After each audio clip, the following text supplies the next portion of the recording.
Hello, and welcome again to my channel. So, today I want to talk about the Zabamari massacre, something that happened recently and has gained a lot of international, you know, reproach. People all around the world are not happy for what happened, and especially the Nigerian people, which were affected directly. And this is a case whereby about 78 people, according to the sect themselves, they said it was 78, but the governor of Borno State said about 43 people were murdered recently.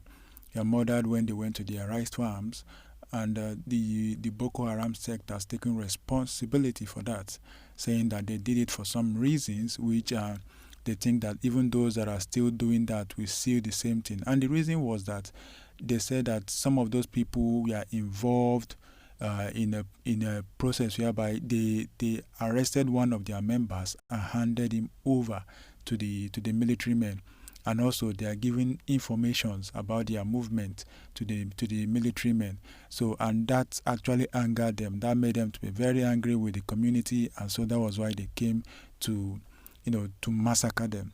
So it was a gruesome murder, and it's not something anybody expected. At least the way it happened, it wasn't expected. We know that these guys kill people, they bomb and all of that, but this was very, very cruel. I mean, they gathered them and more like slaughtered them. It is very, very cruel, and people are not happy. No one is happy hearing that message. But it is also surprising to know that the president has been summoned, like the Senate and all of them have been saying that the president should do something and all of that. And the the senators also are saying that these overstayed service chiefs should be allowed to go. They said that most of the service chiefs have overstayed their tenure, but yet they are still there. People have been calling for this for a long time, that the service chiefs should resign. Maybe they don't understand the terrain as much as they should, or something else is holding them back, which we don't really know. So why don't we try a new hand? I mean, they've been fighting this war now for how many years, and still these guys are still overpowering them. These guys are still killing people. So maybe they should change hands, and then we'll see what is going to happen when a new hand comes over. So, but something else that has got people very angry is the fact that presidential spokesman Garba Shehu came out and said something that people did not expect him to say. He was saying that the farmers that were killed didn't get clearance before they went to their farms. I mean, people were murdered.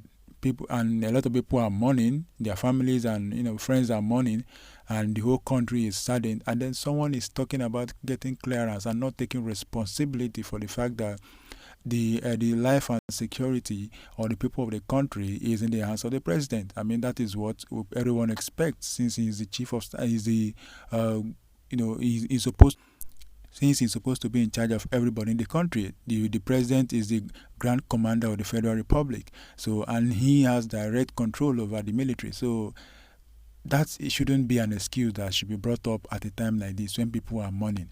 And he kept saying it, that they didn't get clearance. Of course, he said that the military has captured most of the areas where the Boko Haram sect took over before. They've captured it, but still those people should have gotten clearance from the military before they went to their farms. Of course, it is understood that what they are doing is to shift responsibility. They don't want to take responsibility for what happened, but it's a saddening situation, and we hope that they do better. They do better. Maybe they should start from that service chief thing. They should change the service chief. They should swap, or let them just go and a new set come, and let's see if those new sets will have new ideas that are going to help. Of course, we keep hearing that they bought military, they bought fighter jets, they bought helicopters, they bought drones, they bought all this, but yet what is happening is still happening. What exactly is the problem? Is it that they don't know how to navigate the terrain, which I doubt?